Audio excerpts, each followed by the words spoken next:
Hello students, class 8 के chapter 2 cents blessing में आपका स्वागत है। मैं मुकेश कुमार श्री जी पब्लिक स्कूल की ओर से आपका वेलकम करता हूं और स्टार्ट करते हैं चैप्टर को। In one of the streets of a small village there stood a small house.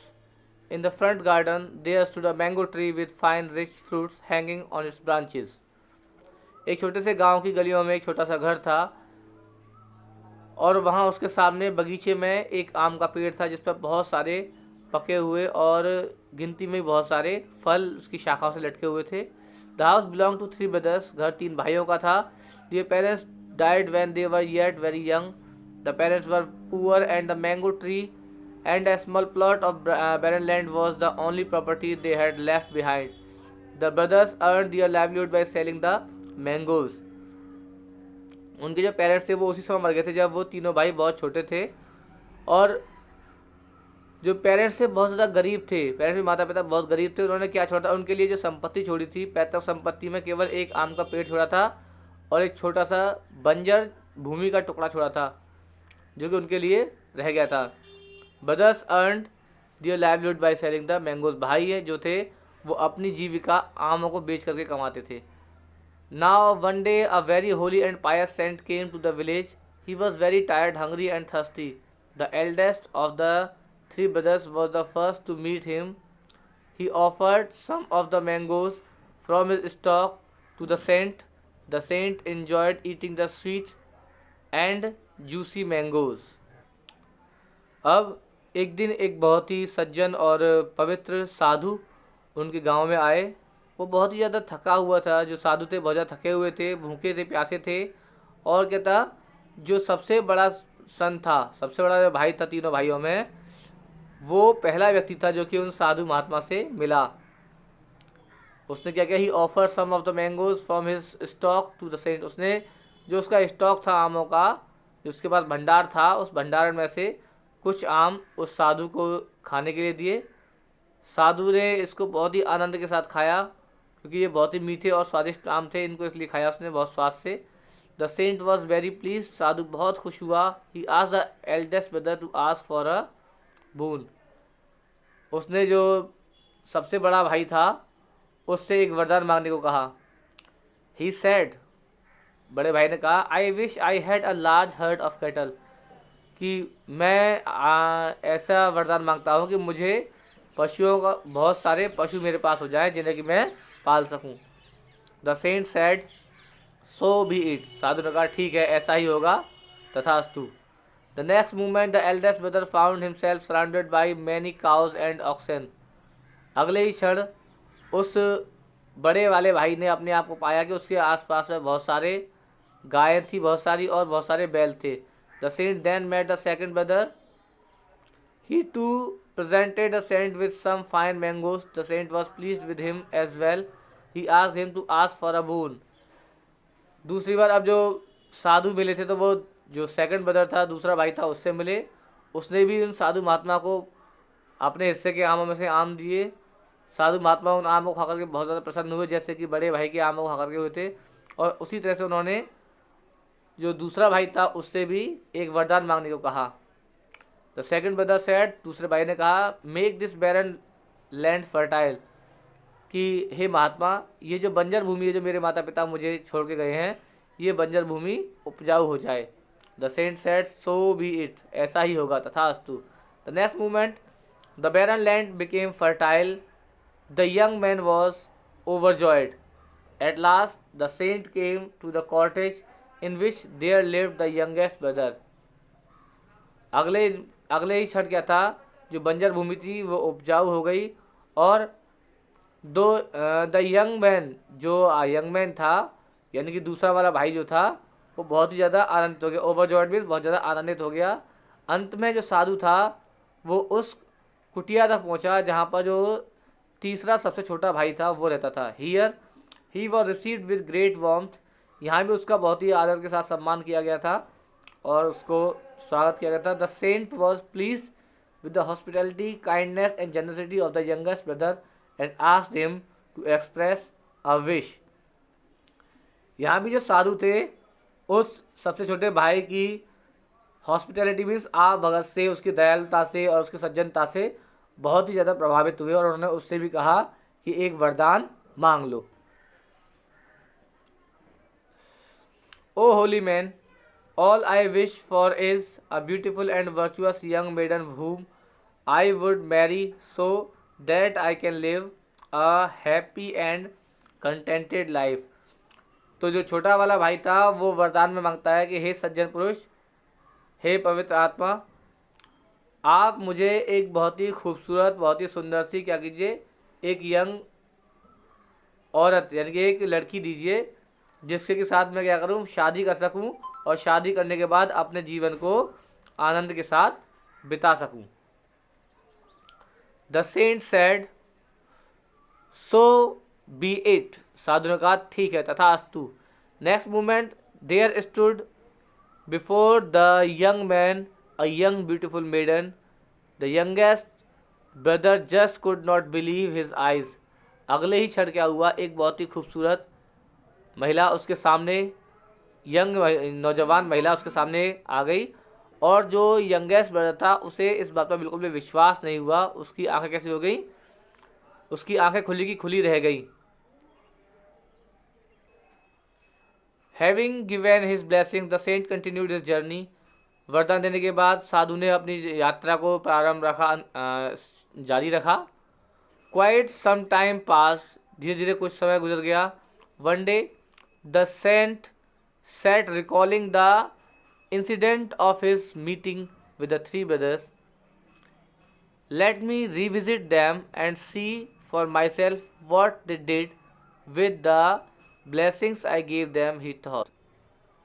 जब समय गुजर गया तो एक दिन साधु ने उन तीनों के साथ अपनी जो मुलाकात हुई थी उस घटना को याद करते हुए सोचा कि चल के देखता हूँ उन तीनों भाइयों को कि उन्होंने क्या किया है मेरे वरदानों के साथ, जो मैंने वरदान दिया था उसके साथ क्या किया है, ऐसा उसने सोचा। और the saint now disguised himself as a beggar. He reached a village and spent the night in a temple on the outskirt.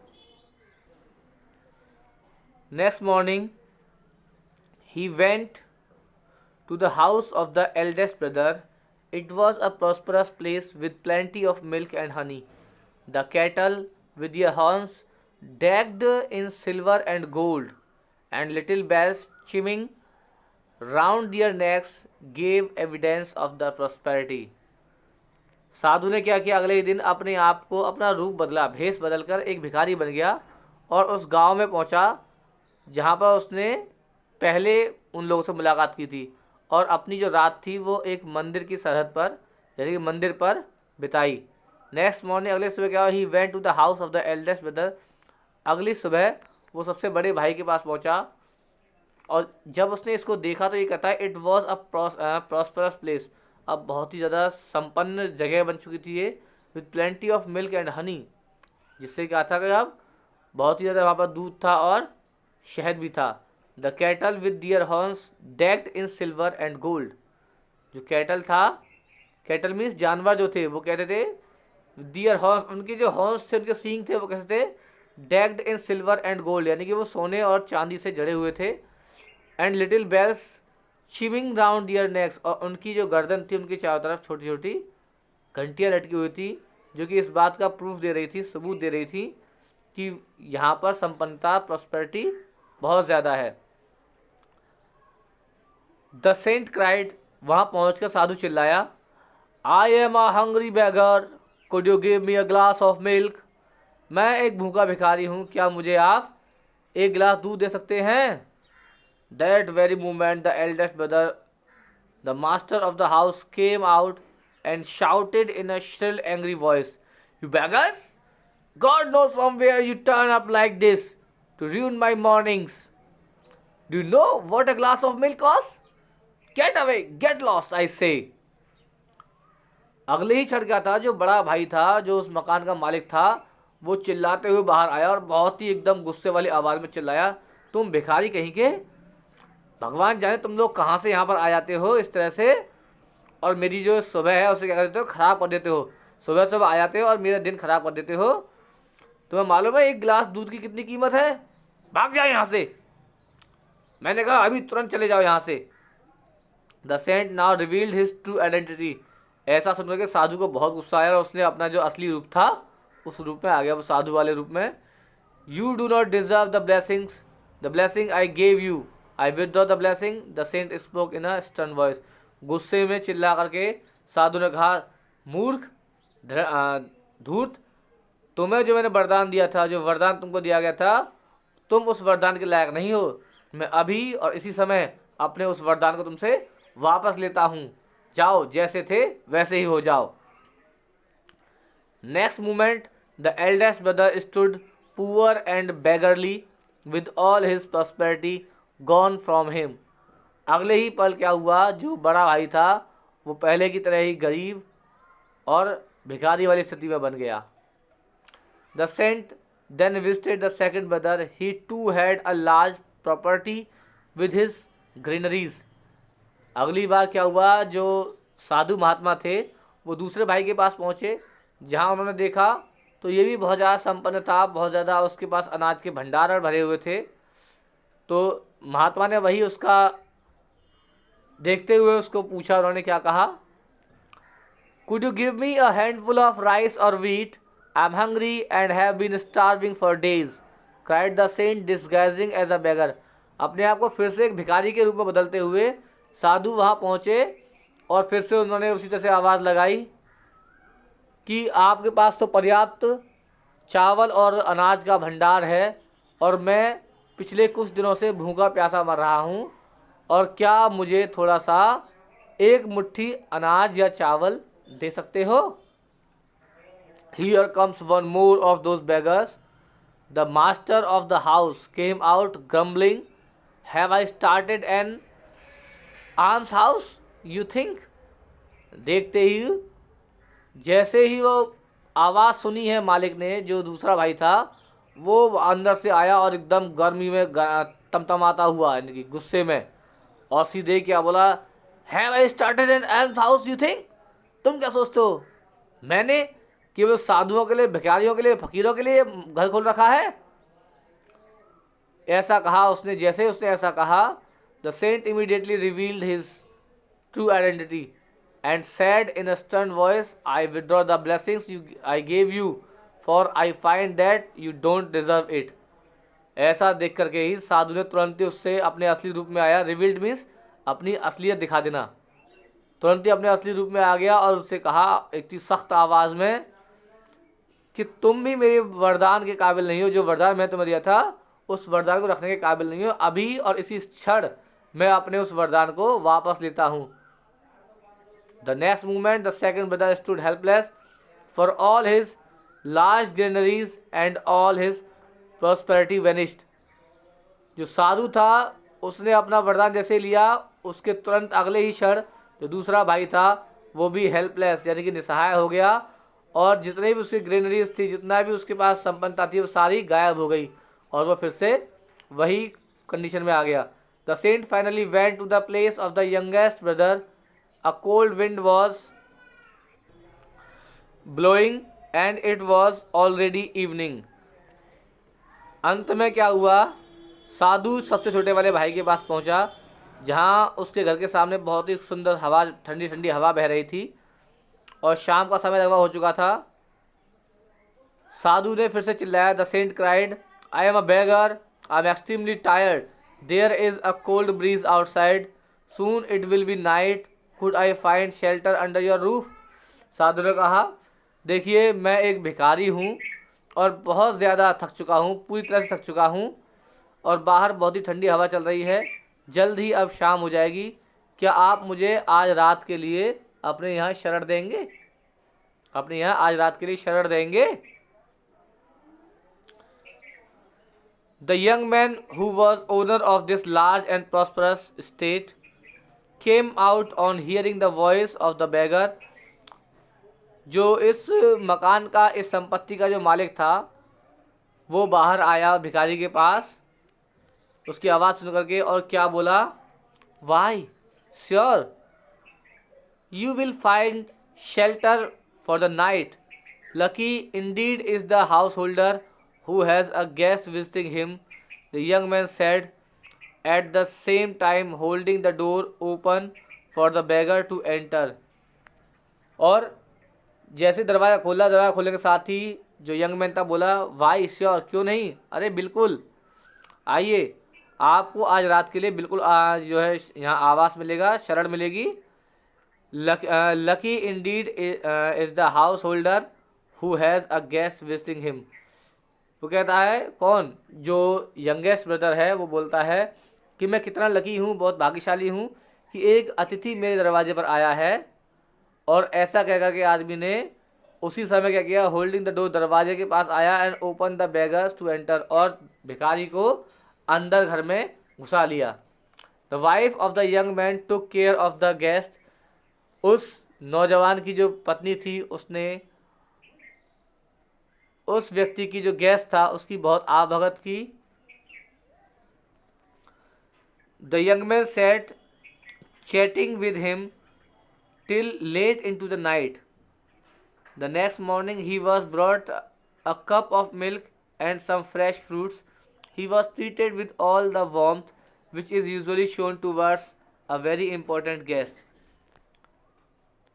आदमी जो नौजवान व्यक्ति था उस साधु के साथ, उस जो कि भिखारी के रूप में था, उसके साथ काफ़ी समय तक बात करता रहा रात्रि में। और अगली सुबह जब वो जगा तो एक कप दूध उसके पास लेकर के आया और साथ ही कुछ पके हुए ताज़ा फल भी लेकर के आया। उसे जो साधु था भिखारी के रूप में, उसको उस व्यक्ति ने, जो सबसे छोटा भाई था, उसी तरीके से ट्रीट किया था जैसे कि एक विशेष अतिथि को इम्पोर्टेंस देकर के, महत्व देकर के उसको ट्रीट किया जाता है। The saint was please with the young man and his wife. साधु उस नौजवान व्यक्ति और उसकी पत्नी से बहुत ज़्यादा खुश हुआ था। He now revealed his true identity as the holy man and the saint. The man and his wife immediately recognise him and bore to him. साधु ने क्या किया, खुश हो गया उस नौजवान और उसकी पत्नी की सेवा से, और उसने अपने असली रूप में आकर के अपनी आइडेंटिटी उनको दिखा दी कि मैं वही पवित्र साधु हूँ।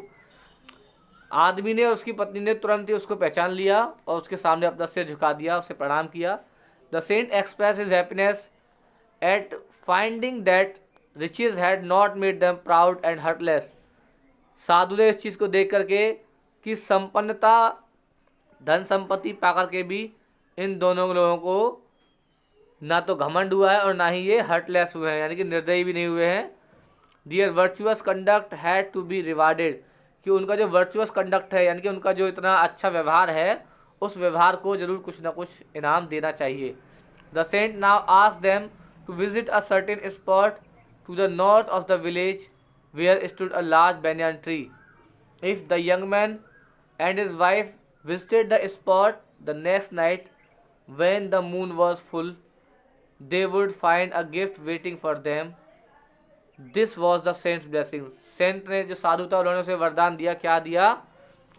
The saint now asked him to visit a certain spot. उन साधु ने उनसे कहा कि आप गांव की उत्तर दिशा में जाइएगा जहां पर एक बरगद का पेड़ है, और यदि जो नौजवान व्यक्ति है और उसकी वाइफ उस जगह पर जाते हैं अगली रात्रि को, जब चंद्रमा पूर्ण होगा, यानी कि जब पूर्णिमा होगी, तब पूर्णिमा की रात्रि को यदि तुम दोनों पति पत्नी वहाँ जाओगे तो तुम्हें वहाँ पर एक गिफ्ट, एक उपहार मिलेगा जो तुम्हारी प्रतीक्षा कर रहा है।